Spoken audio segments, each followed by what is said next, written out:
Welcome in to Moving the Chains, brought to you by Founders Federal Credit Union. I'm Kevin Thomas alongside John Epps. Jerel Hendricks with us as always on the board here for our round 2 playoff preview show. John, round 1, we always talk about, you had some blowouts, you had a few really good football games, but I will say across the state of South Carolina, we didn't lose any of the main contenders, main favorites in any class last week, it felt like. Yeah, I think the biggest contender that we lost last week was Strong Thurman. Yeah. That was a team that I personally thought had a really good chance of making it very far. Mm-hmm. Maybe not to Orangeburg, maybe not to win the state championship, but to certainly be there toward the end. And, that was a tough matchup. We knew going in, playing Chester's going to be tough, and the Cyclones put it together. Yeah, we had a great time over at the Storm Center. Appreciate those guys for having us out there, Coach Floyd and Coach Campbell, and Coach Stillwell as well. Lots of great folks there. But appreciate you guys joining us tonight. As always, follow us here on Facebook, on Twitter /X, on Instagram, on YouTube, and more at Movin Chains. That's MOVINCHAINS. MovinChains.com is our website, our podcast on Apple, Spotify, Google, and more. We do our weekly preview show here about 7:15 on Tuesday nights. We go live on Facebook and YouTube for that. We do our recap show that comes out on Sundays on our podcast platforms. We have coach interviews, previews, all kinds of great stuff throughout the week as well on all of our socials for you guys to check out. Get your Moving the Chains merch. We've got some great stuff for you. Sorry, I can't grab it back here, guys. Got some great hats, some Richardson hats, a black, black back, a kind of a gray back there, a black front one as well. Lots of great stuff. All that's posted on our social media pages. I think also on our website as well. We have some great toboggans, beanies, whatever you want to call it. I know John wore his gray one last week to the game. I needed it. Really, really high quality stuff here. We got some great T-shirts as well if you're more of a T-shirt person. I'm wearing the gray one currently. We got a black one as well. Small logo front, big logo on the back. We got a navy blue and a pink as well for the ladies or fellas too. We don't discriminate here. Yeah. We got some great hoodies. I'll probably definitely have mine on Friday. So we look cooler this week. And we got a gray hoodie here. Same design on the front and back, kind of an ash stone white one as well. So definitely get your merch. You can email mtcgear.sc@gmail.com. You can message us on Facebook, on Twitter, whatever you want to do. We can, help you out there. We take some of the games typically as well. So if you're at a game, you see us, so hey, can I grab a hat? Can I grab a shirt? A lot of times we have something in the trunk. So just ask us about that and we'll try to help you out there. But John, any other thoughts on, round 1 or just anything else before we get into our CONA games of the week here? Yeah, we'll talk about as we come across some of these teams, but I was impressed by a few teams, the way that they came out in round 1. And, we'll talk about as we get into these round 2 games. I think there's some teams that I kind of wrote off or didn't really give much of a chance to win this Friday if they won last Friday. I feel a little bit differently about a couple teams. They looked really good last Friday. Yeah, one more plea I do want to make. I mentioned earlier, follow us on other platforms. Please like us and subscribe on YouTube as well. As you saw last week, we had a little bit of an issue with our Facebook stream. It cut out, so appreciate you guys who joined us over on YouTube and Twitter. So make sure you follow us everywhere in case we do have another issue like that this week. We hope we don't, but, big Facebook maybe trying to keep us down. We don't know. We'll just see how that shakes out. But, Jerel, any comments from the chat before we go into our CONA games of the week? Or anybody want to say hello to as we get rolling here? Big Louisville says, Adrian, those boys continue to roll, man. Another big win for the Lions. And you were right about Fairfield and Chester, man. You called it. You locked in on those two teams, no doubt about it. Fairfield looked really good. Big win over Chesterfield. Kevron, good to see you, buddy. Appreciate you joining us, as always. Brandon says he'll be at Chester. Clinton should be a great one. Yes, sir. That is a high-level matchup.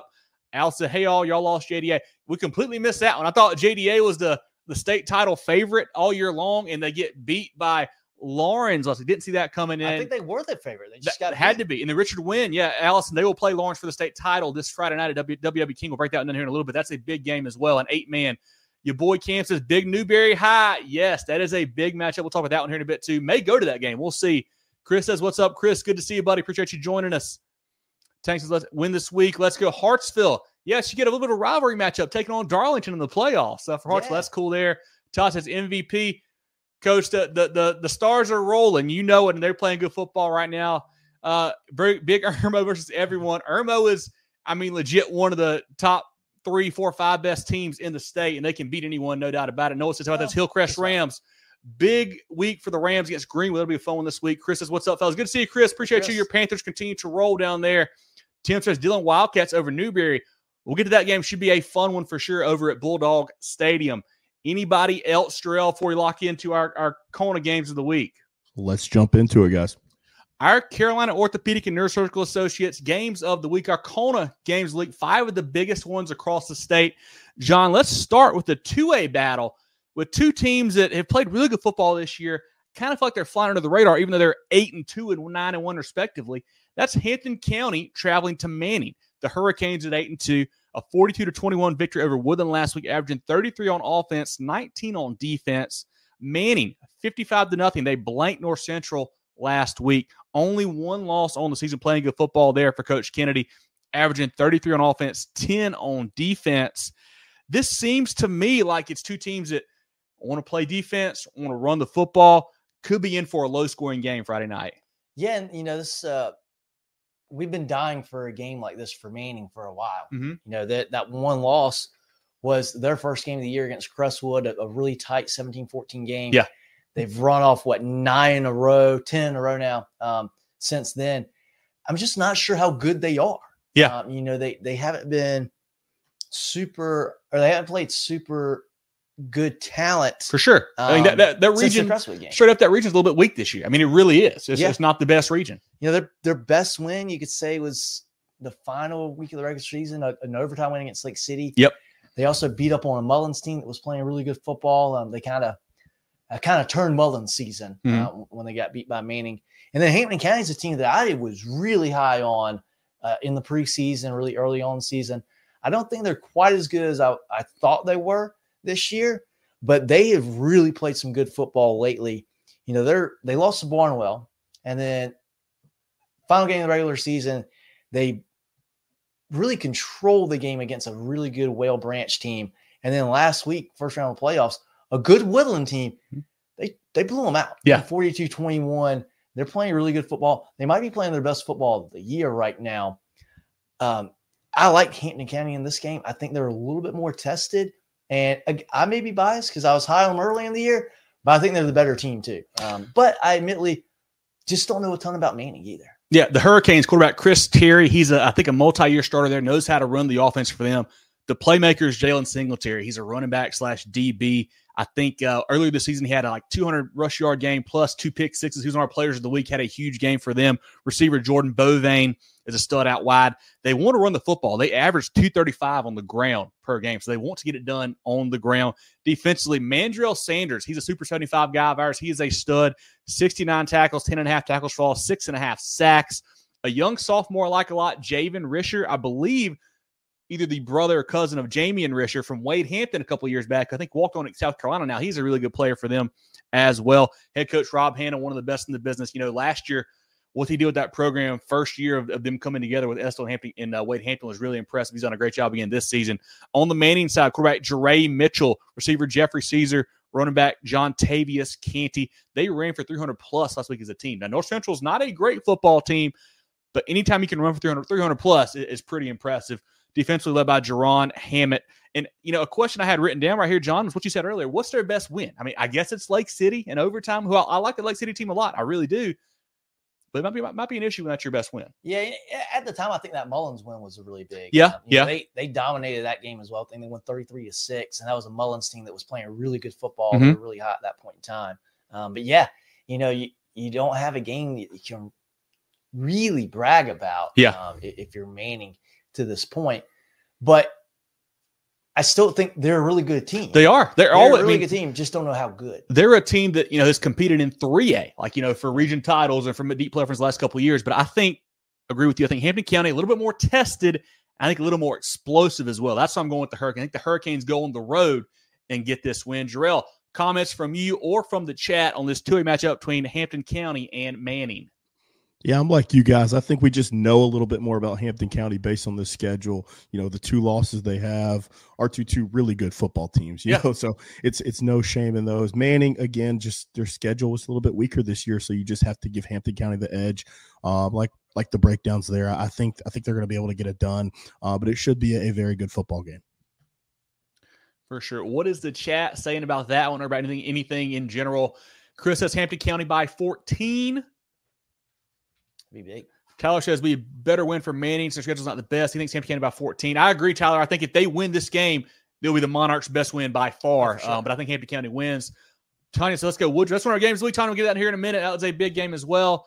Randy says, go Cavs, alive and dominating. Yeah, Christchurch team that I pointed out last week had a good spot in the bracket where they could make a run, had a nice win last week, had another chance to get another big win this week. Thanks, Randy, for tuning in as always. Tim says, don't sleep on Jerel, playing good ball at the right time. They certainly are, Tim. They are one of our favorites, I think, in lower state 2A, and they are playing hot and playing well for Coach Poole at the moment. Got to get the CFP rankings in there. Gamecocks 18, Clemson 17 on the most recent rankings. Is it better be higher or lower? I don't think it matters for either one of us, John, honestly. And 2 Saturdays, it's not going to matter whether you're 17th or 18th. Jerel says Fairfield Central. They are playing good football too. The Griffins in Upper State 2A are a force right now with Greer at quarterback, playing great for Coach Davis and that bunch there. Let's go to the next game, guys. Our second CONA game of the week, a 4A battle. May River, the Sharks at 8-2, coming off a double overtime win over Bluffton, 46-45 last Friday, John. They travel down to the Jackets Nest, take on North Augusta at 10-1. North Augusta cruised to a 56-0 win over Airport. It was 42-0 at halftime there. The Yellow Jackets averaging 38 on offense, 15 on defense. May River, 35 on offense, 17 on defense. The Sharks, they want to run the football. That offense they run is kind of a, I don't know what you want to call it, single wing, double wing, triple option type, but they're going to run the ball all night long on you. Last week, Andrew Johnson, 22 for 146, 2 touchdowns. Sean Mitchell, 19 for 86, 1 touchdown. Quarterback Tanner Macy, 17 for 93 and 3 touchdowns, and had the game-winner 2-point conversion as well. In overtime, Bluffton scored. May River scores, goes for 2, and Macy runs it in there for them. They ran for 357 last week, John, a big number for them defensively. Ethan Sprinkle, 10 tackles. A.J. Hamilton, 12 tackles for Coach Bonneville's bunch. The Yellow Jackets, quarterback Corey Tillman, 2 pass touchdowns last week. Running back Michael Doe, 3 TD runs. Just another week for him, and he does every week, it feels like there. Receiver Connor Brown being back has been a huge pickup. He is, one of the best at those jump balls, those 50-50 balls. He goes and gets it like no other. He is a great player out there for them. The offensive line with Gaston up front is a force. Defensively, Alex Powell, DeAndre Baskett, Dante Bell. He had a pick last week. They're all playing well, along with Ty Burke on the back end. 2 teams that, can get it onto the ground for sure. And it may come down to who can make the other team more uncomfortable. I don't know if you're going to stop either one of these bunches, really. Yeah, and 2 good teams. They've been 2 teams that I've had North Augusta in my top 5. I think I've either put May River on my top 5 a couple times or had them really had them close. Yeah. 2 good teams here. I think North Augusta, I don't know if they're necessarily better than May River. I think these 2 teams are pretty equal when it comes down to it. But North Augusta's played a handful of really close games, and they've only lost 1 of them. Yeah. North Augusta is really, really good. They've won 9 games in a row. I love May River. Loses to Bluffton, turns right back around and beats them the next week. That's very impressive. I think we could see a little bit of a shootout here. I know both of them running the ball could shorten the game a little bit, but I think this could be a surprisingly high scoring game. I think it's going to be really, really close all the way through. I think at the end of the game, North Augusta is going to find a way to win this game or make that one play to separate them from May River in this one. I really want to see how this goes. Maybe like May River with that offense, may play some ball control, try to play a little keep away there from North Augusta. But North Augusta, they had the home run hitters. Like Tillman and Doe can score from 70, 80 out every time they have the ball. So it might not be a big difference. The only issue is if you continue to do that, that defense gets really worn down for the Yellow Jackets. We'll see how that goes there. But I think North Augusta is playing just so well right now, man. They are on quite a roll. You mentioned that the one loss was back to Lexington when they had the ball inside the 5. I think the 3 actually couldn't score. They have rolled since then. I think they're a little bit more talented. And I like the fact that they are a little bit more multidimensional. They can do something else if they have to. May River is really heavy on the run, of course. North Augusta kind of has a good mix there, I feel like. Did have a couple turnovers last week, and you can't do that against May River. If you do that, you might fall behind, and then you're just in a lot of trouble. But I think the Yellow Jackets, your key is if you win the toss, take the ball, score first, put May River behind, and just make them play from behind all night long. I think is the key there. So you want to start fast if you're North Augusta for sure. But I like them to win this game. I think too much firepower on offense with Doe and Tillman and Brown there. I think North Augusta wins this one. I think it'd be a really good game, though. Yep. Jerel, comments from you or the chat on this 4A matchup with the Sharks and the Yellow Jackets.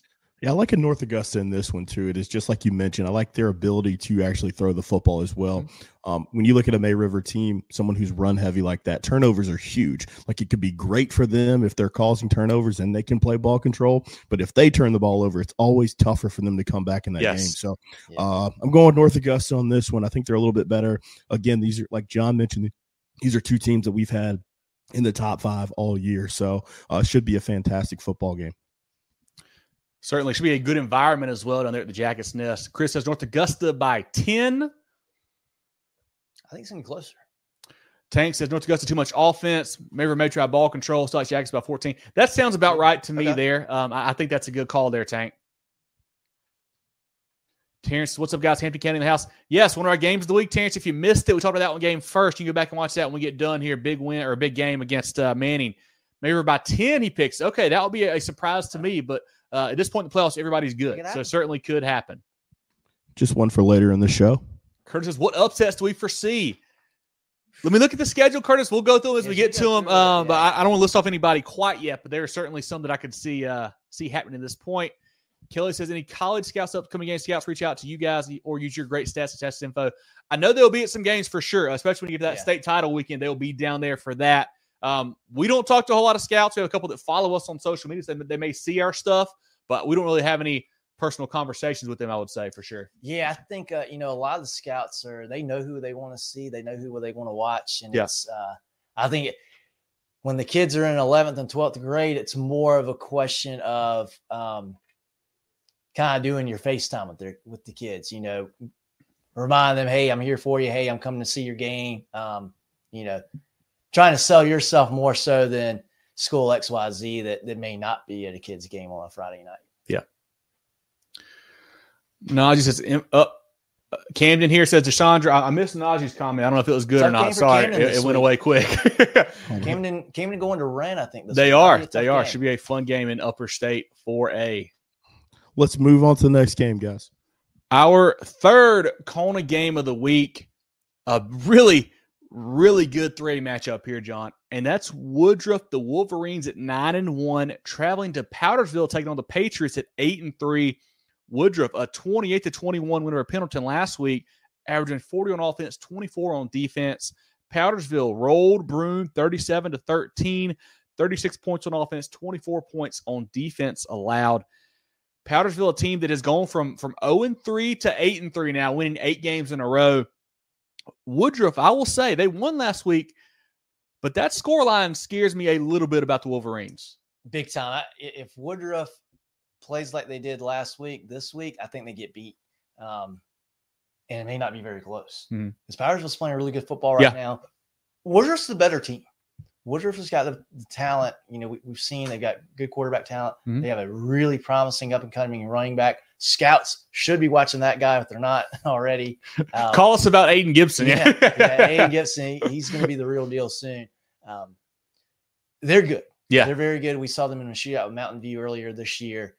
Powdersville playing really good football. They're playing their best football of the year. We know how well they're coached with Coach Muster there. They've got some experience on that football team as well. This will be a good game, and this is going to be dictated by how well Woodruff plays. If Woodruff plays well, if they play it to their standard, how they should play, I think they win the game by 7 to 10 points. If they don't, it's going to be oh boy, buckle up. This could be a last possession type game. Powdersville can win this if they get they win the turnover battle. If Woodruff has too many penalties, that they make, just a couple bad mistakes, that's going to be enough for Powdersville to win this game as good as they're playing. I still like Woodruff to win. Everything points to Woodruff winning this game because of their talent, their resume for the entire year. But last week's scary. Yeah. Pendleton's a good ball club. Pendleton's a good team. Have not played great this year. And they were in a dogfight with the Bulldogs all game Friday. So they got to be better. Yeah. I think for Woodruff, you got to say, all right, that game's behind us now. Yeah. Well, we're not going to replicate that again. But with high school football, teenagers, man, you never know. In the playoffs too, John, at this level, you very rarely are going to just blow out and roll all your games in the playoffs. You're going to have a close one at some point. Maybe that's Woodruff right there. But last week for the Wolverines, quarterback TJ Morris, 12 for 19, 176, 2 touchdowns. Running back Aiden Gibson, 20 carries for 108 and 2 touchdowns. He's averaging $145 per game, 26 total touchdowns this season for the young sophomore there. Receivers Corey Moats and Hunter West. Tight end Cam Taylor. He's a 6'5 target, 8 touchdowns on the season there. Defensively, Sean Graybill, Trayvon Lee had 12 tackles. Trey Rogers had 8 tackles at TFL. Jordan Hood had 8 tackles, 2 TFLs for Coach Sloan there. On the Powdersville side, quarterback Kagan Reed, a young kid that has really come along as the season has progressed there for them. Receiver Elijah Huggins, he is a athlete, a playmaker out wide, along with Joshawn Knuckles. He plays at DB and receiver spot, same as Brendan Works for them. Linebackers Brock Holiday and Javi Mills. Tavius Williams has come on as a playmaker as well for them. I'm assuming Kenda Thomas. I'm not sure. Brother, cousin, I don't know. I need to check on that, but he has been a good player lately as well. And I think the key for Powdersville earlier in the year, they started off 0-3. They started leaning a little bit more on the run game, get the offensive line, which they have a solid offensive line. I love the Wardell kid. I know Derek's probably in here. I love his son playing that tackle spot. He's a really good player for them. They lean more on the run, let the QB kind of come along slowly, and have played good football. And you know, Powdersville, a program that, like I said, has a great coach, Coach Muster, same as Woodruff does, Coach Sloan. The one thing about Woodruff that has worried me a little bit this year, John, is the defense. Like, there's been a couple games, you know, Clinton, MVP, you know, even last week, with what they did with Pendleton, where they've given up some big numbers. And that worries me because Powdersville is a team that they can score the football. So this could be and should be, I think, a very close ball game. I think this is going to be another one. I feel like a lot this year, me, have said, hey, this is going to be a defensive game. This is going to be a low scoring game.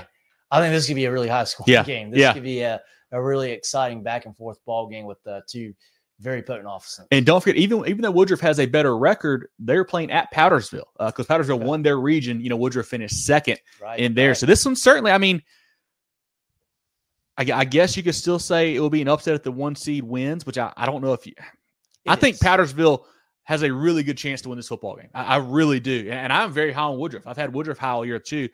But I think the Patriots are playing good football, man. It's similar to me, you know, last year we talked about, or last week with one of the games where I said, you know, they're good for Woodruff is as good as anybody in 3A probably. But are they playing to that level right now? And that's what the key is. So I think Powdersville has a real shot. I don't know if I want to pick on to let Jerel make his pick first. And I'll come back to me. Jerel, who do you like in this one? I think this may be my, you know, favorite or second favorite game on the board this week. Yeah, this one's tough, man. It's like the team in Woodruff that has been great all year. From week 0 on, they have the one blemish against MVP, but that's a 2-point ball game. I mean, that's right there. And then you see this Powdersville team has just really gotten hot down the stretch. I mean, they've played fantastic.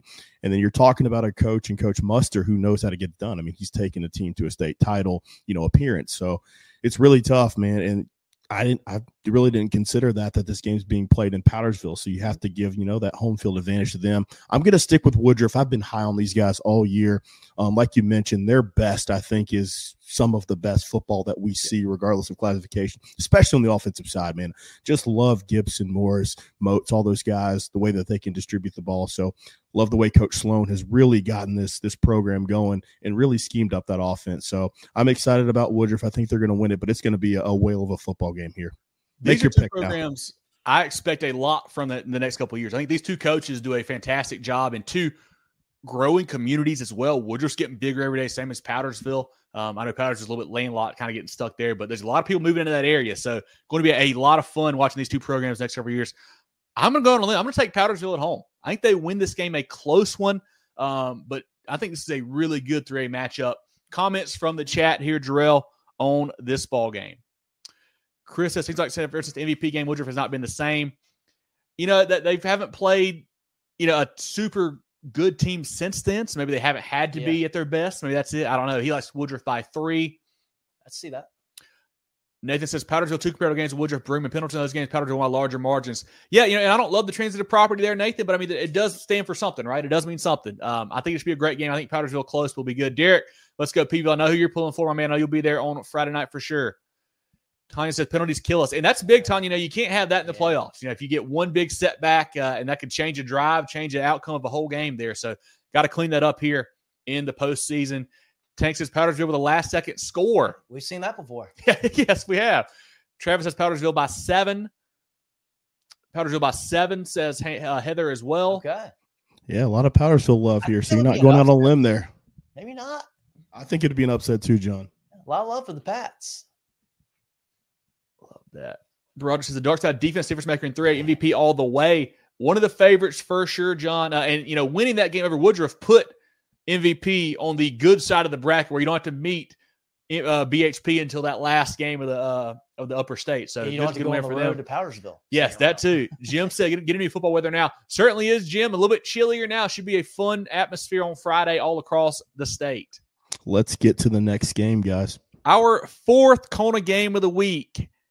The Chester Cyclones at 5-5, a team that John and I saw beat Strom Thurmond last week, traveling to Wilder Stadium to take on the Clinton Red Devils at 8-2. These two teams were in a region together last year, John, in 3A. Clinton beat them 14-6. We mentioned last week's game. Chester 44-23 over Strom Thurmond. 31 points on offense, 16 points on defense. Quarterback Trooper Taylor, 15 for 21, 161 on a touchdown pass, 40 yards rushing as well. Running back, the Taylor kid had a touchdown, and then Caleb Feaster, 5 carries for 176, 3 touchdowns. He is a big play threat. Receivers Pendergrass and Zeke Evans. Defensively, Terry Radford. Defensive end, outside linebacker. Last week, 12 tackles, a TFL, a sack. He's unblockable. For the season now, 105 tackles, 26 TFLs, 16 sacks. You got to have him accounted for every single play. Demarion Baxley, Tamari Caldwell, Zai Whitlock, Feaster, and Evans also played well on the defensive side. For Clinton, they rolled Pillion 56-0, averaging 42 on offense, 21 on defense. Quarterback Tyshawn Richardson is also a dual threat, 110 pass yards, a touchdown, 59 rush yards as well. Running back Javen Cook has 1,200 yards on the season, 17 TDs. Devin Swindler is a receiving threat. Defensively, Luke Young, big game last week, 10 tackles, a TFL. Cason Copeland, 9 tackles with 2 TFLs. Also, Chris Boyd and Brett Young are big players on that side of the football. This is a tough game for me because I feel like, we look at Chester's record. They're 5-5, had a lot of weird games in the middle of the season. But you almost got to throw it out because, like Coach Floyd told us, they're finally healthy again. Haven't been healthy since like the first of the season. So I don't really know what to make of this Chester team, but what I saw Friday night was pretty dang good. Yeah, it was very impressive. You and I both picked Strom Thurmond to win that game. The way that they battled against Batesburg-Leesville, I say battled, outplayed Batesburg-Leesville, their final regular season game. I thought the defense would be really good. I thought it was going to be a defensive game, low scoring affair. But Chester, mainly with Feaster, showed off how fast that guy is. Yeah. There were, and also you got to give credit to the offensive line.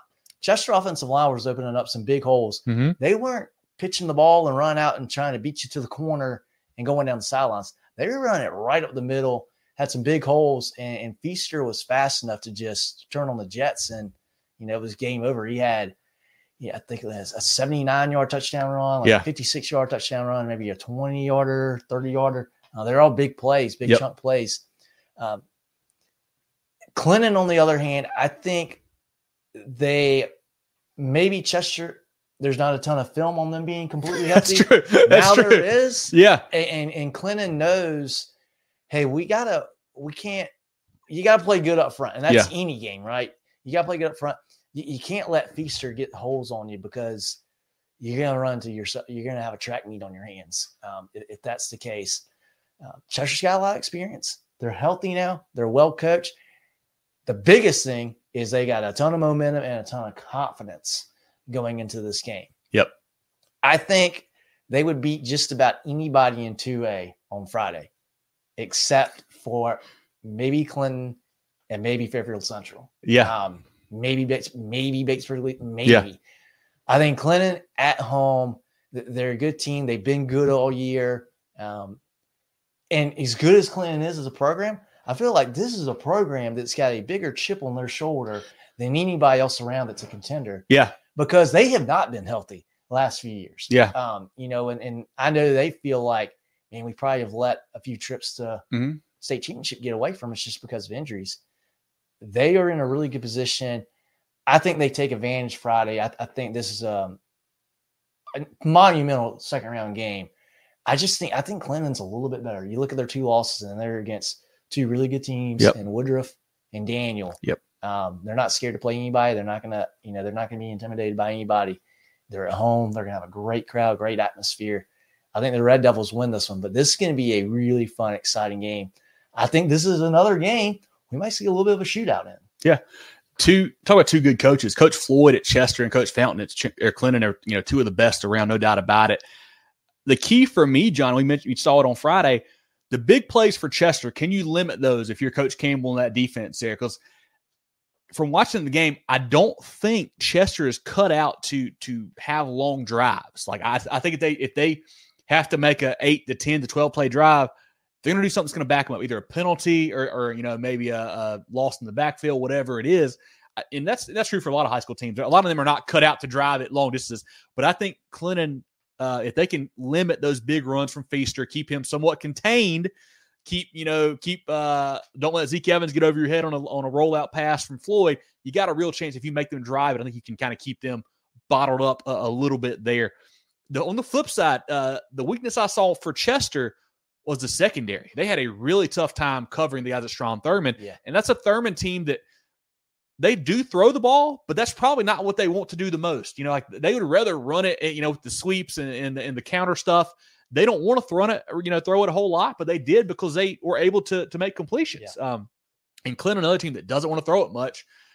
But if you do want to throw it in the game, this might be the game to break it out, because I think there were some holes in that secondary, felt like, last Friday night. Yeah, certainly some opportunities if you can be disciplined on your side of the football, have your timing right between your quarterback and your receivers. You can do some damage if that secondary plays like they did Friday.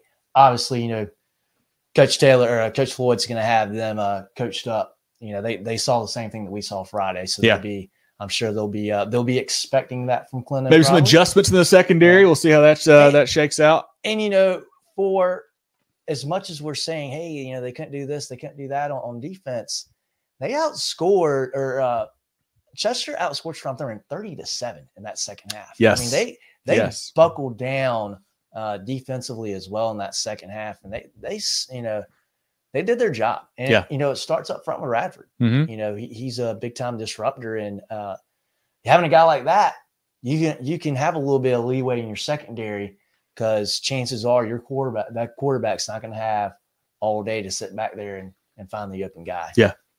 Yeah, I'll say, last week I was wrong about Chester. I picked Strom Thurmond to win. Completely blew that one. They blew him out. I'm going to pick Clinton again. I'm probably going to be wrong again. We'll see. I'm going to route the Red Devils at home. The Chester folks, I'm sure they'll come for me. That's okay. Fine. But maybe they just use it as motivation. Lots of great folks down there at Chester for sure. So hopefully they don't hate us too much. But I'm going to go Clinton at home. I think it's a big piece. At home, John. At home, Wilder Stadium. I like the Red Devils to win this one. Jerel, comments from you or the chat on this massive 2A matchup? Man, a lot to analyze here. This one's been fun to hear you guys talk about. It's going to be tough, because Chester, you got to just think about the confidence boost they have after last week in that win there, going in there. They got to feel, pretty good about themselves. I like Clinton in this game, though, just because they've just been more consistent all year. I know that Chester's dealt with injuries, and I think Chester's as talented as this Clinton team is. But you mentioned them playing at home, the consistency this year. I like the fact that they can also throw the ball as well. So I'm really going with the Red Devils. I think it's going to be like a 3-point, 1-score type game. I don't think it's going to be a blowout like we saw last week with them playing Thurmond and obviously Clinton. But I like Clinton in this one. Should be a will of a football game. Should be a hostile environment down there at Wilder Stadium too. Yeah, physical game too. I think it'll be a lot of hard hits on Friday night in that one. Comments from the chat. Jerel, Andrew says Clinton Red Devils. Zach says Devil Nation's here. You did not miss it, Zach. You got here just in time, my man. Who can win the front seven matchup? For sure. Yeah. And that was it's been kind of a bugaboo for Chester as their O-line played well last week. We'll see how that shakes out. And then obviously for Clinton, can you block Terry Radford? Heather says, hoping it's Clinton, but I think Chester pulls it off. Chester by 2, says Chris. Brandon says Clinton also played Newberry this year, probably our best win. Yeah, Newberry's a good team. They're still playing now in the 3A playoffs, so won that region there. Clinton, both teams against Daniel. Nathan says Clinton's more disciplined. Okay. That's certainly going to be a big factor in a playoff game. Can't have those dumb penalties. Clinton's Richardson having a great season. Yes, he is. And he's a dual threat guy too, man. At the quarterback spot, he is a tough kid to game plan for. Great point, Heather. Zach says Chester does kick PATs. I'll go for 2. Also, a good point there. Yeah. They do not kick the extra point, man. They like going for 2, and that could be a game changer on Friday if you can figure out a way to stop a couple of those. It puts you in a good spot for sure. And they did a really good job with it. They didn't run every time. They didn't throw every time. That a couple of times they ran left, a couple of times they ran right. Sometimes they put the ball in the air. Some play action stuff out of it. Yeah. They're dangerous over there. Seems to be going back and forth in the chat, but let's go to the next game, guys. Our 5th CONA game of the week, our SCISA game of the week, a 2A state title matchup between Dee Academy and Bethesda. The Golden Eagles 11-0, Bethesda 9-3. This game is down at Charleston Southern, John. Last week, PD defeated Greenwood Christian 69-33, averaging 43 on offense, 17 on defense. Colby Richardson 9 for 15, 234 touchdowns, 42 rushing yards as well. Tristan Heckman 10 for 206 on the ground, 3 touchdowns, and a kickoff return. Also 11 tackles, 2 TFLs. They're getting it done all over the place for the Golden Eagles. Receiver Miles Trussell, 3 for 62 and a touchdown. Jamison Rogers, 4 for 89 and a touchdown. Judson Martin, 9 tackles. Ryan Small, Noah Post, and Chandler Jones, also contributors on the defensive side. Bethesda came back from a 21-8 halftime deficit to defeat Calhoun 38-21. That's 30-0 second half there, John. 30-0 if you can't do that math. Quarterback freshman Jordan Turner, 9 for 16, 211, 3 touchdowns. Running back Asir Best, 18 for 81. Riley Wesley catches 4 balls for 92 yards, 2 touchdowns. Also had a punt return and a kickoff return touchdown last week. Christian Vaughn, 5 for 119 and a touchdown. Defensively, Isaiah Reynolds, 7 tackles, a TFL, and a sack. Jordan Cheever, a good player for them as well. I do want to bring Jerel in here too, because Jerel, this is the team that we saw this game a couple weeks back. Some highlights from that PD Bethesda game from a couple weeks ago. A 25-22 win for the Golden Eagles. Really tight matchup there. What do you think happens this week? Jerel, are you popping me out here, Jerel? What's going on? My computer's spazzing out right now. Sorry about that. Sorry. Trying to get these highlights rolling from that win. Okay, Jerel, let's get the highlights rolling. Oh, are you rolling? Are you rolling the highlights? Go ahead. I'm rolling the highlights. Yeah. Trying to roll the highlights. There we go. From that big win for the Golden Eagles. The key in that first matchup was PD wore them down the second half. I mean, they ran for 200-plus yards second half. What can be changed in a 3-week period here that can really help Bethesda overcome that, or do you see more of a similar script this time around? Yeah, I'm really interested to see what Coach Drew is gonna his game plan is gonna be. Is do you start off run heavy because that was so effective for you in the second half of that football game, or do you try to throw the ball and loosen them up, something like that? Obviously they have Bethesda has some big guys on the offensive or the defense and offensive line as well. So you want to try to tire them out, but I'm not really sure what the game plan is because, it's tough. They played each other, just a short time ago. So yeah, it's going to be very interesting to keep up with, but we just saw this. I mean, we just saw the Bluffton May River, them playing back-to-back weeks and that game flipped. So it's going to be very interesting, dynamic to see that these two teams have played in such a short span of time. Yeah, John, who do you like in this one? I think two teams that can light it up offensively if they need to. We can also play some lockdown defense when they have to as well.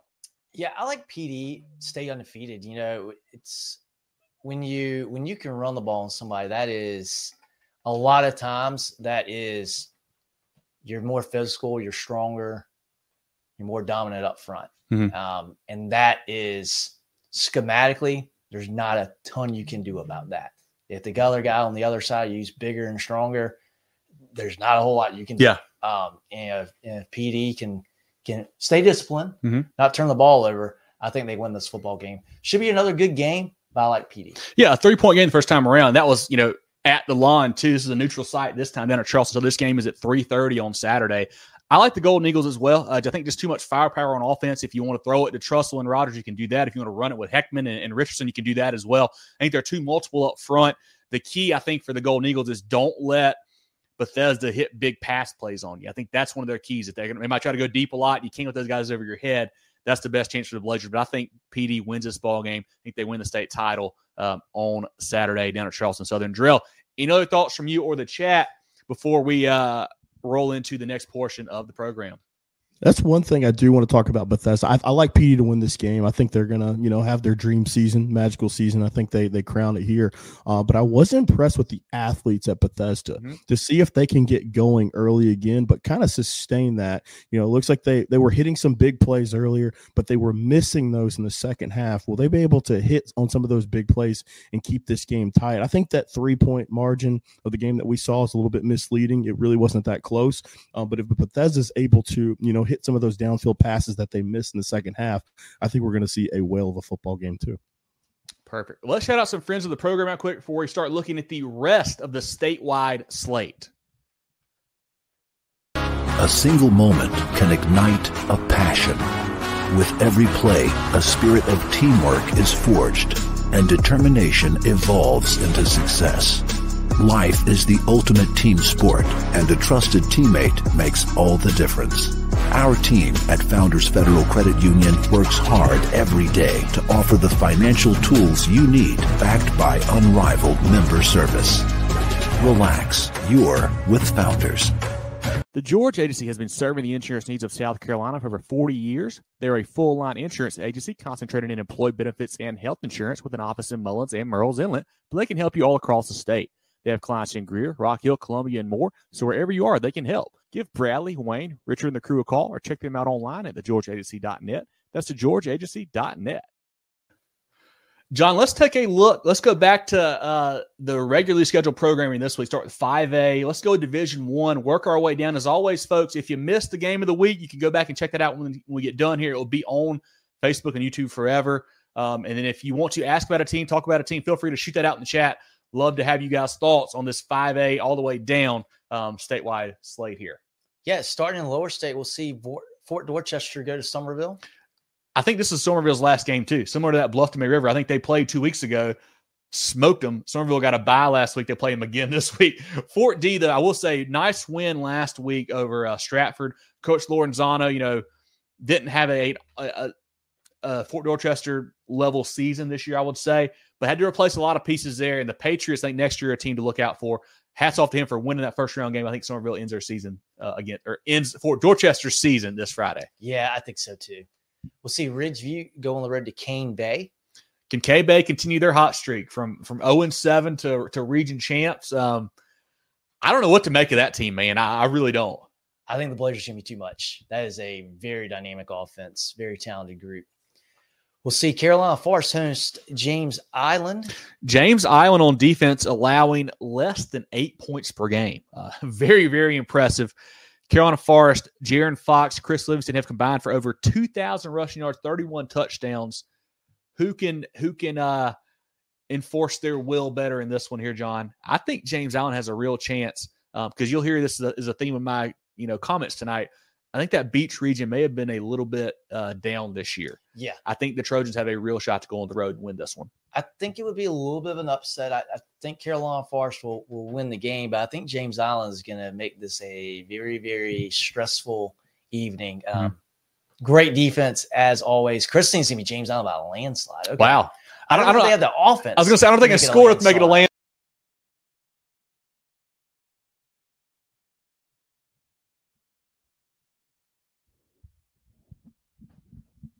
Maybe it's not as good as we're here. As they played out to be. Don't worry about it, Jerel. We're in here. All right. Got you guys back up. On the bottom side of the lower state bracket, Ashley Ridge will travel to Sumter. A game we saw last year we thought was going to be close, and Sumter blew the doors off of those guys. I do think it will be a good test for the Gamecocks. That Ashley Ridge offense has played really well with Trevor Kalick and Jaden Acosta and Jaden Bam DeWeese out wide. But Sumter's defense, man, with Burson and Thompson Durant and Anthony Addison, the SC commit, are really, really loaded on that side of football. And the offense this year is matched as well. That run game with Fortune and Peoples is solid. So I think Sumter continues to roll. I think so too. I think Ashley Ridge will keep it a little bit closer than they did last year, but Sumter's going to control this one. On the upper state side of the bracket, we'll see Burns going into Spartanburg. A Burns team that looked really good last week, and a Spartanburg team that was off but lost to Gaffney. Yeah, in their last game. And I think that's probably a good thing for to have that week off. I mean, that was a tough way they lost that football game, man. They hammered this Burns team 58-14 a couple weeks ago. Burns does have running back Trey Segura back for the Rebels, and he is a key piece. He had a big game along with Landrum last week down at Presbyterian. I think this one is a closer margin this time, but I still think the Vikings at home, too much firepower. I love what they're doing with Lynch at the running back spot. Coach Hodges' bunch is rolling right now. Yeah, I think it'll be a pretty low-scoring game. I expect Spartanburg to bounce back and win this one. Bounce back, I say, from the Gaffney loss 2 weeks ago. Clover, they will travel to JL Man.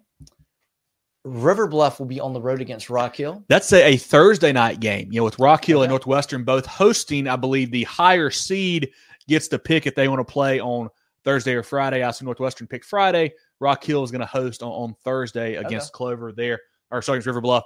An interesting game here, for River Bluff.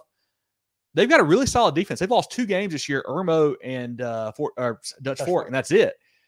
Do they have a plan for that speedy Rock Hill offense with Clark and Watkins and Ratley and those guys? And then on the flip side, what's Rock Hill's plan for Stephen Collier, the ECU committed tight end receiver there? He's a stud for the Gators. I think River Bluff has a good chance to go on the road and win this game. I think they do too. I don't know enough about Rock Hill from a complete team perspective. I know they got a lot of talent on the offensive side of the ball, but I feel like I could see River Bluff winning this one on the road. And then closing out Division 1 5A, Boiling Springs will travel to Dutch Fork after their very impressive shutout win to me over Dorman last week. Boiling Springs, good team. They're not Dutch Fork. Very big win last week for them. And I think the key is I think they've got a lot of the pieces are good enough for Boiling Springs to compete with Dutch Fork. I think they really are. I'm worried about the offensive line because I think that Dutch Fork D-line can get after you, man. They got some playmakers up front. You got Josh Smith going off the edge as well. You got to hold up front, and I don't know if Boiling Springs has the guys up front to do that. I think Dutch Fork wins at home on Friday. I think so too.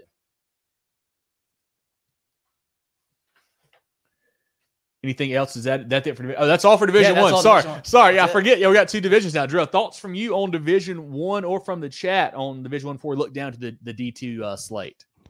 Throw you some comments up there, guys. Big Cross. Tanisha, good having you. Cross is rolling right now. Looking forward to their big matchup. Bradley, good to have you in here. Appreciate you as always, my man. Doing well. Hope you are too. Ryan says Gaffney. We'll get to that game here in a minute, Ryan. They've got a big one this week. Curtis says, run up for Carolina Force is the beast. Yeah, Jaron Fox, one of our players of the week, has had a great season for Coach Morris down there. Let's go to Division 2, guys. Division 2 5A now, John. We'll start in Rock Hill. Northwestern hosting Indian Land. I feel bad because I feel like we have not talked enough about Northwestern this year, but it's just because they blow everybody out. Like, what are we supposed to do? Like, they are so good, man, with Polk and Gordon Miles and Watkins and Vance and all those guys there. So good. Massey on defense as well for Coach Walford. They're a really good football team, man. We need to show them some more love because they are really good. Yeah, and I think we'll have a few weeks to do that. Yeah, I think they'll have their time. We'll see Hillcrest go down to Greenwood. An interesting game here. Greenwood won this one 38-16. I think 3 weeks ago now. Lots of change since then. The Rams can interest you in this, John. Quarterback Caleb Sutton, now playing receiver. Quarterback Jackson Free stepping in, slinging the rock around. Changes some things here for the Rams. Upset alert for the Eagles, possibly. I'm not calling it, but do you think they have a chance to make this one closer? Make the call. Week? Come on. You want to make the call? Do it. I think Greenwood beats him again. I think, I expected Hillcrest to win the first matchup. They didn't.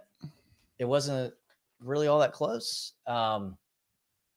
I think Greenwood wins. I do have another stat though that helps you out if you want to flip on this. Okay, all right. Per our friend Jeff Schmalk, in this series, the road team has won 5 in a row. Sticking with it. I'm going with the Rams. I'm going with the Rams. Jackson Free touchdown pass to Caleb Sutton to win the game. How about that? Heard it here, folks. They may need it. Should be a fun game, and those two always have good matchups. And it'll be a good one down there at the BAB. Should be a fun one of the best stadiums in the state, no doubt about it. Yes, one of my favorite. TL Hanna, they'll host Catawba Ridge. Catawba Ridge, a team I like a lot. I do worry they gave up 248 on the ground to Zeke Belcher at Woodmont last week, and you don't want to get ran on when you're about to play TL Hanna. That's what the Yellow Jackets do. I think they win this game. Got a comment. TL Hanna's a sneaky team. They lost to West Side and lost to Greenwood. Yeah, TL Hanna's good, man. They have that offense is always tough to prepare for sure. They got some playmakers there with Patterson and Cunningham that can get it done. And their quarterback's playing very well too. Yep. I think they win this one Friday. I don't think Catawba Ridge had the defense to be able to slow them down enough. Mm-hmm. And then on the final game in the upper state side, we'll see Riverside travel to the reservation to play Gaffney. I think Gaffney is going to do whatever they want. Yeah, this was close a couple weeks ago. Like a very tight ball game to late, but a lot's changed in this game too. Jaden McDowell is now back for Gaffney, getting healthier and healthier. Had another week off last week to kind of be a bigger part.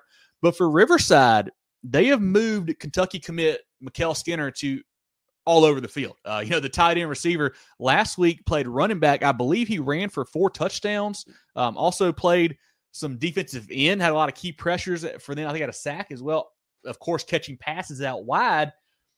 But I think to beat Gaffney, you have to do more than just run the ball. You're gonna need a big game from Gideon Merribb, the quarterback there, the young gunslinger.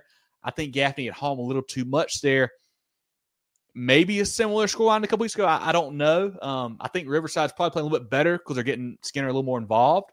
But I think Gaffney, man, that win over Spartanburg showed a lot to me. That way they came back and won that ball game. That was very impressive. I think Gaffney is kind of getting right now at the right time. And I think the week off really helps them as well to get them even more healthier.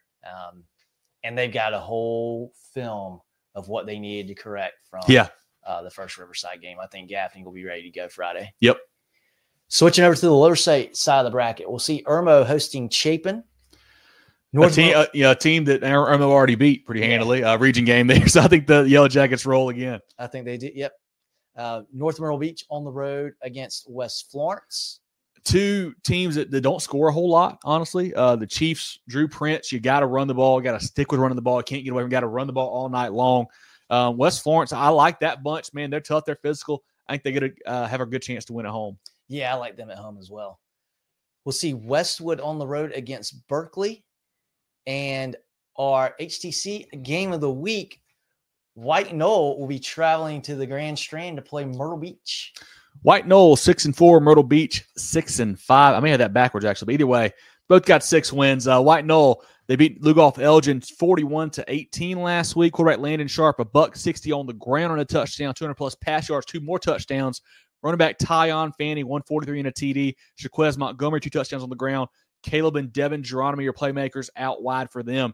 The Seahawks had a bye last week, which they needed to get healthy. Gibson Goodrow was out a couple weeks ago. I think he's back now. Running back Michael Cohen and Antonio Brown there. Receivers Amari Brown and John Simmons. Defensively led by Brown and Campbell. I said this earlier. I think that Beach region was a little bit down this year. I think White Knoll, I picked them last week as a potential sleeper to win a couple games. They're healthy now with Sharp back. I think the Timberwolves, not the Wolverines. I think the Timberwolves can go on the road and win this game. You remember, John, this team was a lower state champ last year. I mean, they won the region over Dutch Fork, and they went all the way to the state title game. Had a really solid season. They've lost 3 games by 3 points or less this year. A lot of kind of a little bit snake bitten there. I think White Knoll, though, can win this game on the road. I think they will. I think White Knoll wins probably by 10 points or more. Mm-hmm. I think they're a really good team. They let a couple plays get away from them in that Lugoff Elgin game, but I think they knew, hey, we're going to win this game probably pretty comfortable. So White Knoll, I think they're better. The toughest part of this game might be making that road trip to Myrtle Beach, but I think they'll be okay. I think they'll be ready to go. Jerel, what do you like in this HTC Hometown Connection game of the week? HTC here to connect. We will always pick a game from Marion County, Georgetown County, or Horry County for that. Jerel, who do you like in this one? What are your thoughts on this one? I like White Knoll this game. I think they're playing well down the stretch. They had a tough schedule this year, and you got to think about coming off last season. They had a magical year, so maybe it lost some key pieces as well, from that, especially that defense from last season. So I think they're starting to hit their stride. They've got some senior leadership, some guys that have been through some battles. So I like them to win this game. Myrtle Beach, I don't think this is your classic, Myrtle Beach team this year, but I think they've had a pretty decent season. It just unfortunately comes to an end. I think White Knoll's a little bit better. Once again, our HTC Hometown Connection game of the week. White Knoll, the Timberwolves traveling to take on the Myrtle Beach Seahawks. HTC here to connect. Appreciate our friends over there. Jerel, any other comments from the chat on 5A Division II or from you before we move down to the 4A ranks? Tank says he's got White Knoll as well. Curtis says White Knoll by 2 touchdowns. Yeah. That sounds – See it. yeah, I think so as well. Glad y'all are sitting down for this one. Ooh. Dwayne says Ashley Ridge Sumter. Okay, hey, Ashley Ridge has the firepower on offense like they do with DeWeese and Kalick and Acosta. They can score some points. Sumter's really good, man. It's going to be tough to do it, but that's the type of team that can make some things happen. I still think Sumter at home probably too much, though. If Ashley Ridge can stop the run, it's possible. Spell check got this one. Chris says Javon Gilmore says groove back, starts to play off swagger back. Yes, he played a lot better against Spartanburg the second half especially, and this is a good time to start finding it, right, Yeah. Chris? A good time to get hot. I think against that Riverside defense, he'll have some luck. Irmo says Jesse Bryant. Yep, I agree, man. Irmo is such a good football team, and I think they beat Very Chapin good. pretty handily again this week. Let's go down to 4A, guys. The 4A ranks now, John. Yeah, starting in the lower state. Darlington on the road against Hartsville. We'll see South Florence hosting Hilton Head. Gilbert will I do travel want to to Bishop say, England. Darlington Hartsville, hats off Darlington, one of our teams of the week. Yeah. I mean, they won a playoff game. I know they have to play a rival here when Hartsville, a team that beat them pretty handily earlier in the year. Maybe it's closer this time. I don't know. I think Hartsville, I think the Red Fox is too much firepower, of course. But great for Coach Johnson and the boys there to get that win and get to play on the second weekend of playoffs. But I think Hartsville wins that game. Yeah, I mean, a good season for Darlington. And, last week's playoff win was just gravy on top of it all. And, hey, for Darlington, empty out everything you got again. Playing with house money. You are. Yeah. Run out some trick plays. Go for it on 4th down. Nobody expects you to win this game. And, hey, maybe you get lucky. Who knows? Yeah. We'll see. As I mentioned, Gilbert will be on the road against Bishop England. We'll see one of our CONA games of the week here. North Augusta hosting May River. Mm-hmm. On the upper state side of the bracket, West Side will host AC Florida, a hot AC Florida team. But West Side, I think, is a lot better in this one. Yeah, I agree. AC Flora, good game on the ground last week from Kelson. Got it done for them there.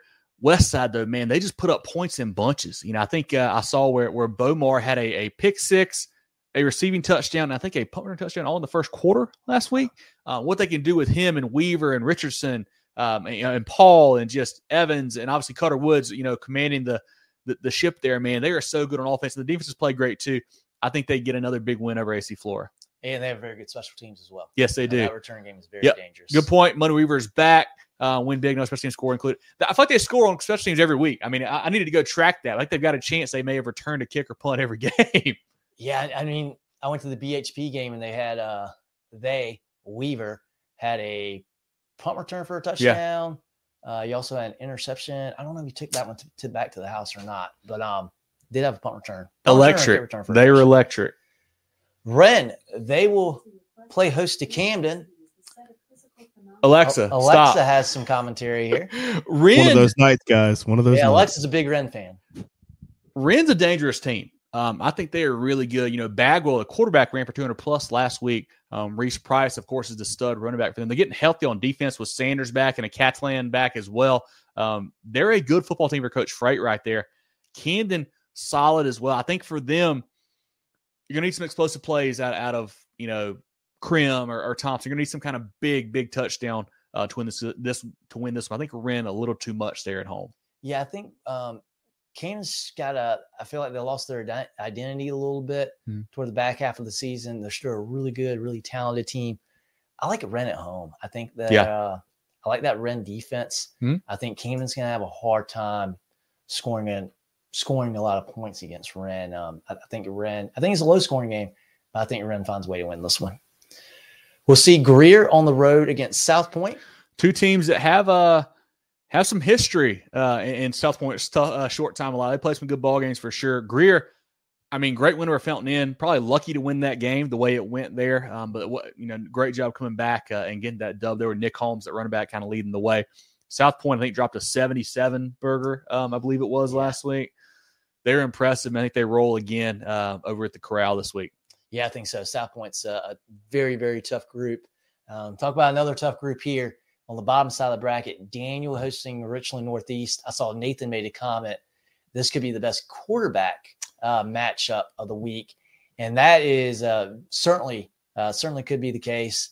I've been all over the Will Wilson train all year. They look better last week. Did not have a good second half. Let's Seneca come back in that second half. They won 22-20. But all the tools are there for Richland Northeast to be very dynamic, to be very good. Daniel is just too complete of a team. Richland Northeast is good, but they've been a little inconsistent. Their defense is good. Obviously, Will Wilson, a quarterback, is a big-time threat.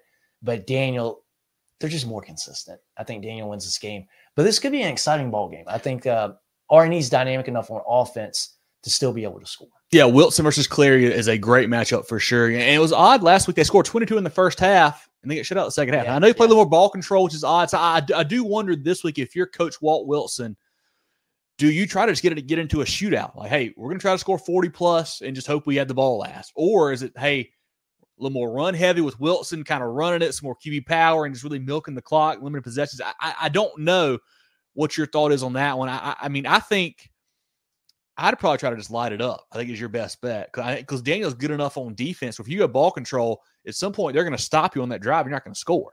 I think you got to try to light it up and go, put some highlights out there. I do too. I think you've got, as good as Daniel is, R&E, you've got the best player probably on the football field, and Will Wilson. Let him open it up. Let him be the guy. Let him, be the reason if you win this game. Let him be that reason for throwing the ball, running the ball, getting outside. And also, we've seen Daniel in the state championship time after time after again. Typically, they're playing Camden, and what happens? It turns into a shootout, and Camden's just not equipped, or whoever they play is just not equipped to play that kind of game. Daniel's finding guys over the over the top, throwing deep balls. If you're R&E, I say, hey, we'll welcome that. We'll try to match you score for score and get aggressive. I don't think anyone outside of Richland Northeast probably expects them to win this game. Say, hey, they're going to score some big plays. Let's try to get an interception or two and steal a possession. That could be the difference. Nathan Daniels lost one game last 7 years of scoring 30 more. He thinks ball control is a better option. The reason I say go after is I think, play to your strengths. And I think in offense is your strength. And I think when you've got Wilson, I think, hey, let's go light it up, man. I wouldn't hold anything back. And Daniel's going to score. They're going to score. Yeah, I think, I don't know. Either way, it's going to be a tough battle for R&E. It's going to be tough for them because, like I said, Daniel's the more complete team. They can run it, they can throw it, they can play defense. They're a better football team. But when you got a guy like Wilson, a quarterback, maybe you can hang around. Jerel, what do you think about that? I mean, I know you're a football guy as well. What do you think would be the good strategy? Hunter says Clary's at 41 total touchdowns and missed the game. He has been awesome this season, the young sophomore there. Yeah, I honestly just don't see a situation where R&E can win this football game. I really don't. I mean, Daniel's just a complete team. It's one of those situations where it's like maybe R&E has the best player on the field, but you're going against a much better team. So I think that's what it is. So I think Daniel wins this game. What you got? Jerel, would you be willing to say that if this R&E team beats this Daniel team, you'd eat your hat? Would you be willing to say that? I would be willing to say it. Let's go ahead and say that. Let's do it. Okay, we got a hat bet. I love it. We'll do it. Round 2, you shot. It's early. I only get one per playoff, so it's early. So we'll talk into some more of them. We'll get some chili on the hat. I think we're all picking Daniel here to win this one. But it should be a great matchup with Wilson and Clary for sure. Back to the 4A slate. So that's it for 4A. Okay. Or did we? Let me go back. Let me make sure. I don't know. Now that we talked about it so much. Now I'm not sure if I skipped over the lower state. Let me go back and make sure. I think we talked through all the 4A. We're good. Okay. We're good. Any comments on 4A? Nathan says no. Fix is in, baby. Any other comments from the chat on 4A, Jerel? 77-0, South Point won big and wins big again, says Chris. I think you're probably right, man. Greer's not quite to that level right now of the Stallions. 6 straight weeks, especially in score for Westside. I mean, that's impressive. That is very, very impressive. You can't kick to him. You just can't kick to him. Tank says ran too much firepower.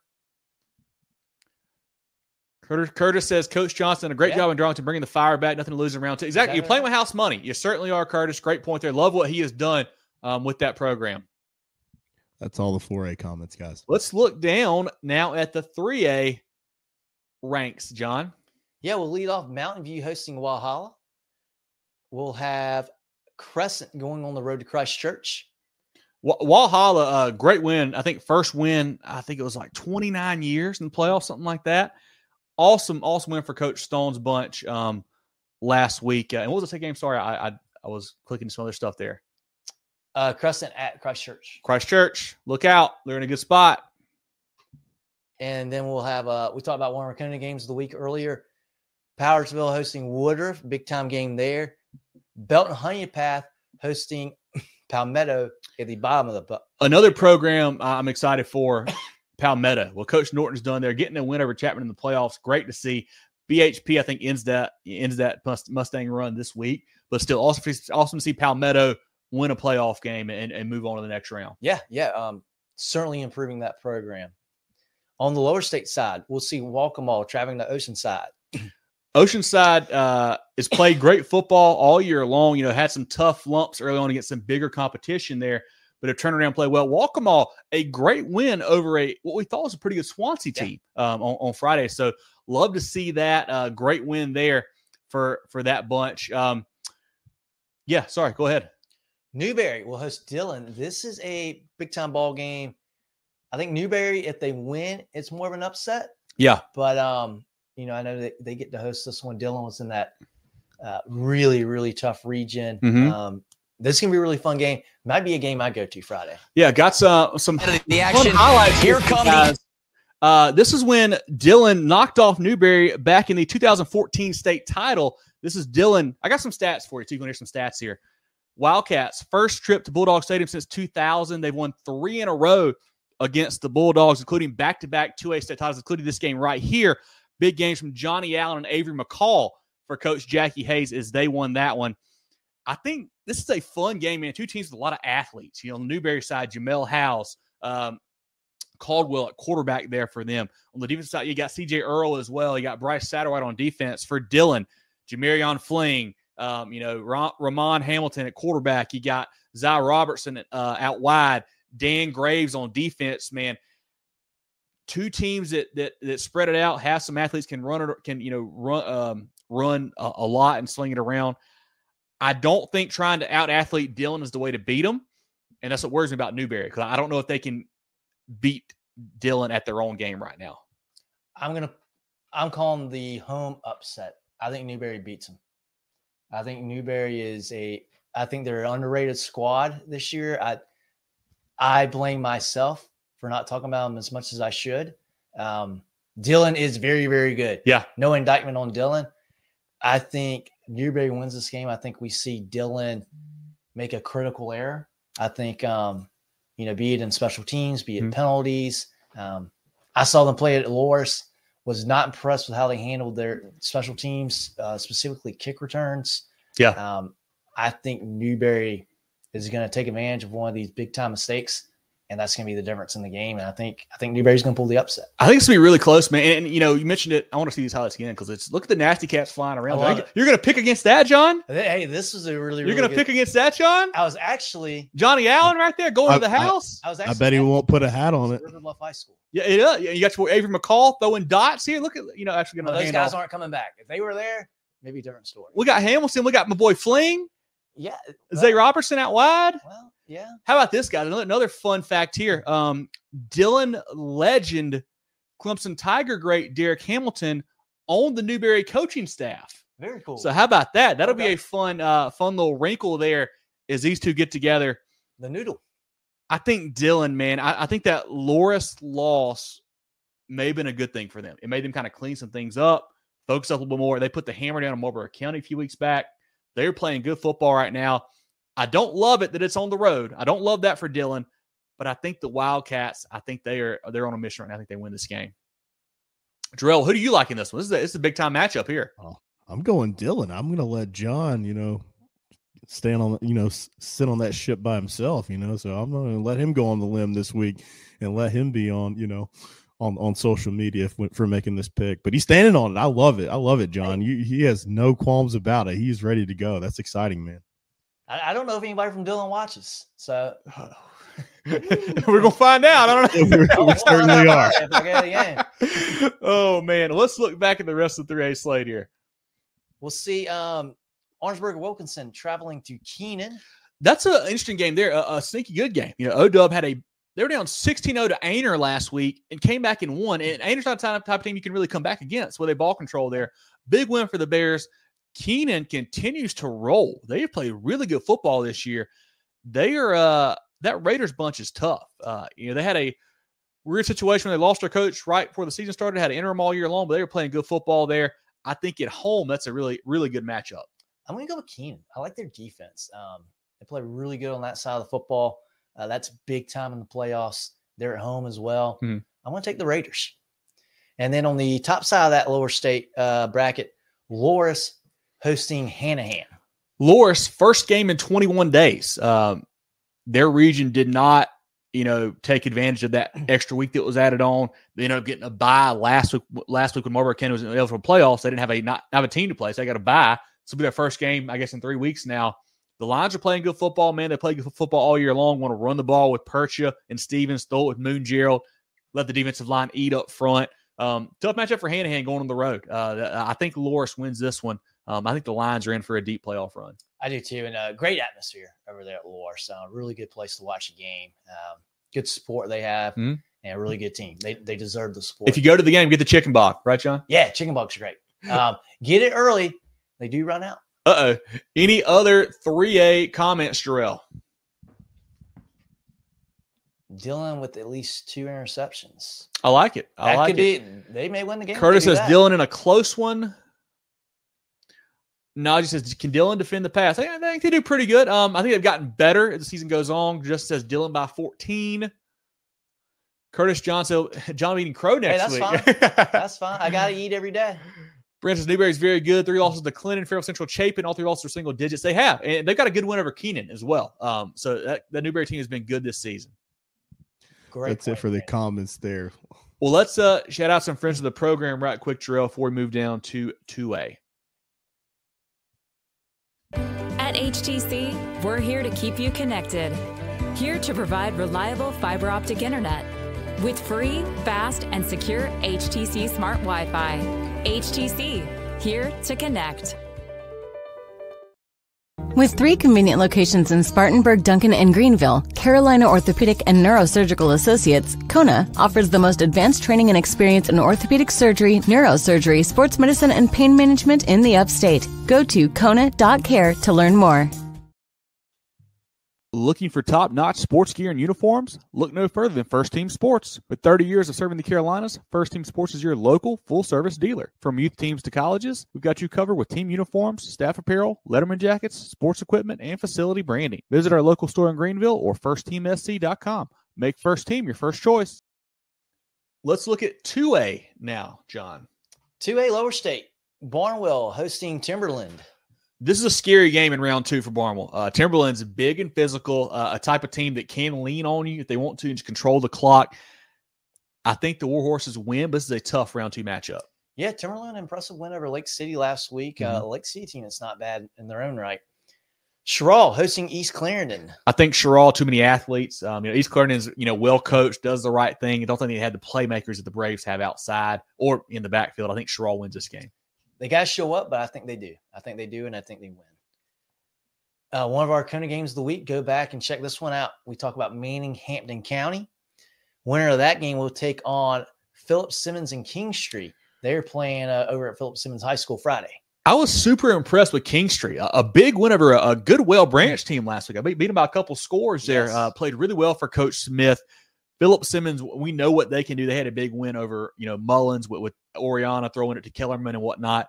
King Street, they can get Tyleek Dukes going. They got a chance. But I think Philip Simmons a little too much fire. But I think they win this game. I think this will be a close game, though. I think this will be a good one here. On the upper state side of the bracket, we will see first game. Also, one of our CONA games of the week. Chester traveling to Clinton. Yep. That's going to be a fun one there. If you missed that one, back at the beginning of the show, you can always go watch that. Intriguing matchup here a little bit. Batesburg-Leesville hosting Andrew Jackson. Andrew Jackson destroyed a good Liberty team on the road. To me, that was the upset of the week last week. Can AJ play that good of football 2 weeks in a row?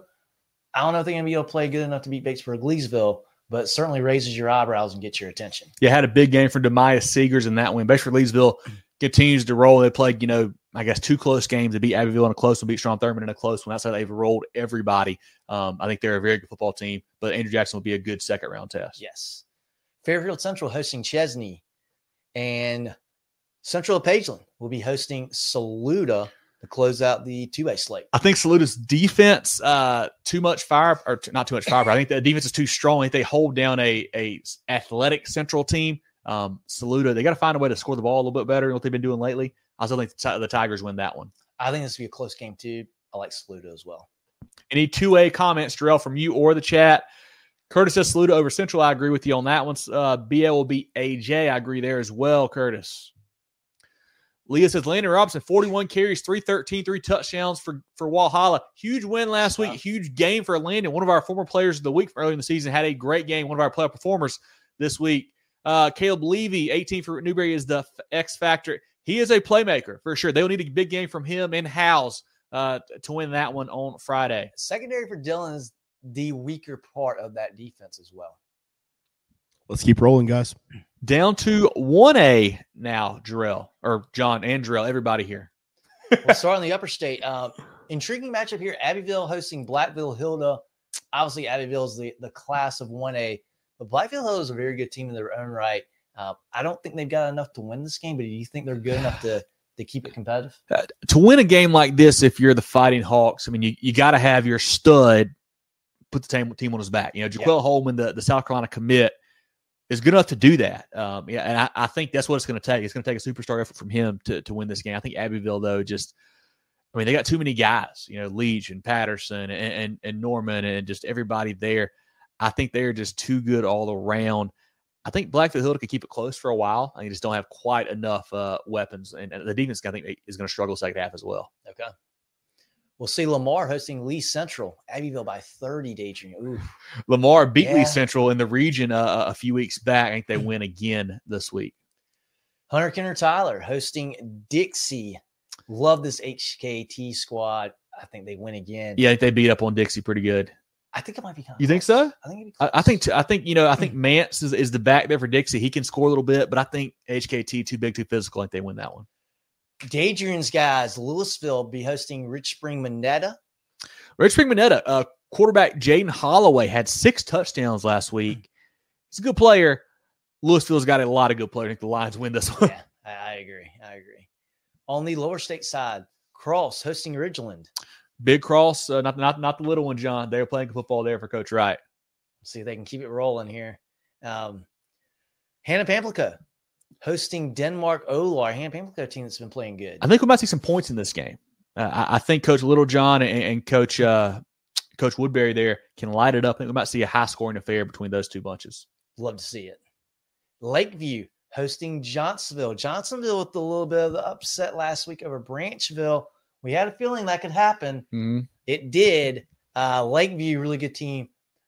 I don't think they overlooked Johnsonville at all. I think the Wild Gators will be ready to go and win this one. Johnsonville had a down year by Flash's standards. They beat an 8-win team first round of the playoffs. That's what they do, man. Coach Cribb has those boys ready to play when no October, November roll around. Big win for them. Another region matchup here. Lakeview handled them pretty easily. Back in the region play, they do it again. But great win for Johnsonville. I still think Lakeview, though, they're playing too good with Foxworth and Hurlong and whatnot. I think they win that game. And the final game of the night, Bamberg Earhart playing host to Baptist Hill. Bamberg Earhart, big win last week. I think was it 50+ they scored? 65 they scored against Bethune-Bowman. Love Coach Crosby's bunch there, playing good football. Baptist still had a nice win over Latta, shut out a solid Latta team there. I think the Red Raiders are too much. I think they win this game. I'm looking forward to them in Lakeview here in a couple weeks. Will be very fun to see that game, if we get to see that game. Yes. Can't unsee HKT versus Blackville Hill to score a big. I agree with you, Nathan. There, I think Abbeville is a different level from a lot of these folks right now. JD said Abbeville by 21. That sounds probably about right. Curtis said Abbeville upper state champs. HKT by 20 plus, says Adrian. I think so too. Louisville by 40. Louisville's been writing down their own score. They can do whatever they want. I mean, they've been smoking boys. Lakeview wins big, says Curtis. Okay. Cross by a lot, says Tanisha. I agree as well. Denmark by 14, says Adrian. Right. I think we see points, so I don't know how close we'll see. Bias says RSN with the upset dub. Okay, that'll be a shocker there if that happens. Lakeview by 14, says Adrian. Yeah, I believe that. Decay, says Najee. Got to say, Decay is playing good football. They're playing really good football right now. They continue to run and get a big win over the Hornets. Shout out Najee and the boys there at HKT. Ask Blackville how good they are. That's right. Let's keep rolling, guys. Let's look now at the SCISA ranks. It is state title weekend down at Charleston Southern for most of these games, John. We'll start with 4A on Friday night. Porter-Gaud against Hammond at 7 p.m. How about this? Hammond going for their 8th straight state title. 8 straight. I mean, unreal what Coach Wheeler has done there, building off of the success of Coach Kimmery and whatnot. The Skyhawks won this game 28-15 back in September when they played Porter-Gaud.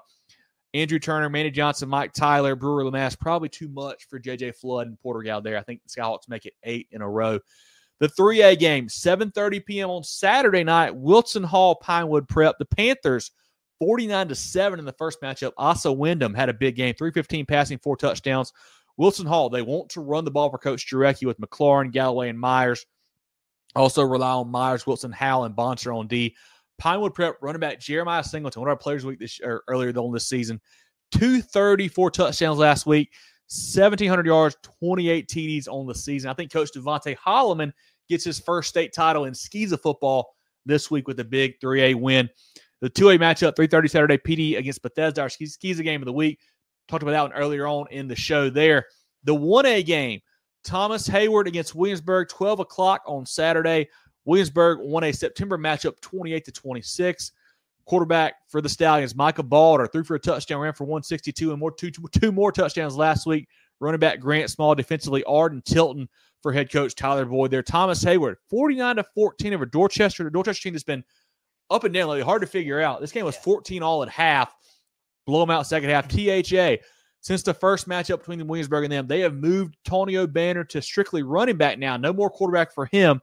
Last week, he went for 214, 3 touchdowns. I think it's working out pretty well for them, averaging 160 per game. Quarterback Kieran Bogus. How do you say that one there, John, you think, for last Bogus, maybe? Yeah, the quarterback Kieran Bogus has stepped in, played well for them. Defensively, Banner had 14 tackles, Pinckney with 23 tackles, People and Major 10-plus tackles, too. Like I mentioned, since that first matchup, they've really moved things around, gone Banner to running back, really focused on 1 or 2 formations, kind of simplified things there. I think Williamsburg's gotten better as well. I think they win this game here in the rematch. I think the Stallions for Coach Boyd get a state title. And then the 8-man game, this is Friday night at WW King, 7:30. Lawrence Academy versus Richard Wynn.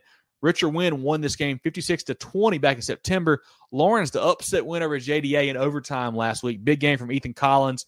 Garrett Murphy, 29 for 184, 4 touchdowns, and 76 receiving yards. Receiver Caleb Hardy had 11 grabs. Defensively, Candelas, Vaughn, Hardy, and Bell for head coach Jolly Doolittle. Richard Wynn, a big win over Warlaw last week. Quarterback Charlie Bonds, running back Eli Smith, Josh Tyndall out wide. Defensively, Bonds, Gettings, and Galliard for head coach Paul Brigman. I think Richard Wynn is too good, man. I think they're, a really good football team. Lawrence is good as well. I mean, you don't beat a team like JDA without being a good football team at this point in the season.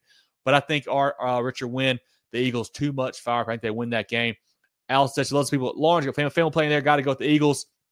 Yeah, quarterback Charlie Bonds, the FMU baseball commit, very nice, can get it done there with Tyndall, Nicholson, and Smith. I think the Eagles win. Great call there, Allison. I agree with you on that.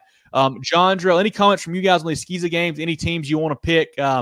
My picks, I'm going Richard Wynn in 8-man, Williamsburg in 1A, PD in 2A, Pinewood Prep in 3A, and then Hammond in 4A. Any changes from that you guys like? Trey says, let's go Williamsburg. Coach Boyd's a great coach. Baseball and football gets it done there. I think the Stallions get another win over THA. I think so. Drell, comments from you. Brian says PD and Williamsburg win. I agree with you, Brian. I think both those teams win those games on Saturday. I'll copy your picks. Just got to say hi to Allison. Hope Drew's doing well. Misreading his stats every week. Yes. I will probably be down there Saturday at Charleston Southern. If you guys are there, feel free to say hello. Love to have you, chat it up with you and cover those games. Should be a lot of fun down there at Charleston Southern. Have not been to a game there, so you see how that stadium looks. I don't know. And is that Drew Spires I saw on the Citadel Yes. roster? Yes. I was looking at their Yes. depth chart and roster earlier today, and I recognized his name. So Yep. Richard awesome to see Wynn, that. standout there. Drew Spires now at the Citadel. Jerel, let's shout out some friends of the program before we move on to the next portion. Preferred Home Services. How can we make you smile today? Preferred Home Services. For electrical or plumbing, cooling too. Go, go, go, Preferred. Set your kids up with a lifetime of financial success with Smart Start from Founders Federal Credit Union. Just like learning the rules of football, understanding money management is crucial. Our Smart Start products and educational resources help teach kids the basics of saving, budgeting, and smart spending. Give your young MVPs the skills they need to move the chains on their financial futures. Learn more at foundersfcu.com/smartstart. Federally insured by NCUA. Membership qualification required. Terms and conditions apply. All right. If you guys have missed any of our shows so far, once we get finished, it will be live on Facebook and YouTube. You can go back and watch any part. I'll try to put some timestamps on there if you want to listen to just your class or just your game. We'll try to have that in there for you. But, Jerel, our Pick'em contest for the playoffs is now live. Round 1 in the books. We have a separate contest for this, a separate prize for the playoffs. I'll say it. I had a hard time round 1, man. There was a lot of really tough calls, I felt like. But then we see the scores, John, and some folks were just all over it. Jerel, let's share our Pick'em contest brought to you by Hannah Engineering. We had 3 10s. Brandon, Joey, and Joshua with 10 spots. A lot of 9s, a lot of 8s. John and I had 7. Jerel was 6. And I thought I was lucky to get 7. It was a tough slate last week. Yeah, it was a lot tougher than I expected. Could have gone either way on many of these, it felt like. But once again, our Pick'em contest brought to you by Hannah Engineering. That's posted on our social media now on our website as well. Go join that. Go be a part of it. It's a lot of fun. Gives you a reason to keep up with all the games, not just your team. So I hope you guys will join in and doing that Pick'em with us. It's a lot of fun. Once again, brought to you by Hannah Engineering. We're trying in the future to hopefully get enough prizes for each week or maybe 2 or 3 places. I don't know. But if you guys will donate to a prize, feel free to donate to a prize. We'd love to have it, and we'll get that out next year. That will be a lot of fun. Do want to shout out our teams of the week. We got Bowling Springs, big win over Dorman. Darlington, the nice win over Midland Valley, and Orangeburg-Wilkinson, the win over Ainer. Teams of the week brought to you by Preferred Home Services. Our playoff performers insured by the Georgia HTC guys. If you not see it, we have a blog up. It's posted on our website, on our social media pages. Has a lot of great stat lines for some kids who just showed out last week. As always, continue to send us those stats each and every week. Send it to us on Facebook or email or Twitter or whatever. If you give us a stat line, we'll read it on the recap show. We'll put it in the blog. We want to give these kids the shine they deserve. So continue to send us those. Looking forward to seeing a lot of great performances again this week. Once again, our playoff performers insured by the George Agency. Any thoughts from you, John, from you, Jerel, on round 2 before we kind of get into that wrap-up mode here? Yeah, I'm really excited. We got a lot more good games this week and setting up for a really exciting third round next week as well. Yeah, this is going to be fun. I will say those state title contenders, don't look ahead of your opponents this week because you can certainly get tripped up. This is the week that you usually see some crazy upsets. So I'm excited about that one. Yeah, I was going to say, I think there's going to be some really big name go down this week, and we're not going to see it coming at all. Could be who knows who. No, I'm not going to say any names, but I think we see a big upset this Friday for sure. Well, I said mine already. Who'd you call? Yeah, Newberry. He called Dillon losing. Yeah, Newberry over Dillon. I'm standing on it. Love that. No, I'm excited too because I have completely terrified all Daniel fans who watch our program, including Nathan, for that bet. So that's going to be the best part of this week, that they have to sweat the next 3 days thinking about this second round. And we just mentioned it. This is the week of upsets. The Jerel curse. Will Wilson's a good player. D1, really good Power player. 5. Really good player. Man, hate to see something like that happen. You would. I do agree. I think Daniel is the better football team, man. Should be a lot of fun. But appreciate you guys tuning in. As always, follow us on Facebook, on Twitter /X, Instagram, YouTube, and more at Movin Chains, website movingchains.com, podcast on Apple, Spotify, Google, and more. Bradley says PDA has the best hot dogs as well. I agree, Bradley. Man, if you watch our Food Review Fridays, that is a high score. They have not been topped yet this season. Looking forward to getting a good one on Friday. We had a pretty good one at Chester last week, too. What's up? The logistics of the stand were not great, but the hot dog and nachos are pretty good, though. Yeah. good value, good deal. Got chili and cheese on the nachos. It was solid. Gonna be a cold night. Looking forward to something good and hot on Friday. Yes, be sure to, like I mentioned, follow us on YouTube as well. I know we had the issue last week where our Facebook stream dropped out. Don't let that happen again. You don't get caught with your pants down. So make sure you follow us everywhere in case something like that does happen. Appreciate you guys doing that who do already. Get your MTC merch. Jerel's got it on the screen already. I love it, Jerel. We got some great toboggan / beanies, a black one and a gray one. John wore his gray one on Friday. Looked really good there. We got some great Richardson hats. Gray front with the black back and kind of a grayish back. We got a black front one as well. All these are posted on our social pages and also on our website. You can email mtcgear.sc@gmail.com. You can message us on social media to buy one as well. Some great T-shirts, a black one, a gray one, a navy blue, and a pink. Also, get your T-shirts today or your hoodies. Really high-quality stuff. I think I wore my hoodie last week, too. It was very cold out there. We got him a stone ash one along with the gray one. Get yours today to help support the boys. Love to have you guys repping our stuff out at the games, man. It would be a lot of fun. Any other comments from the chat, Jerel, here in our round 2 preview show?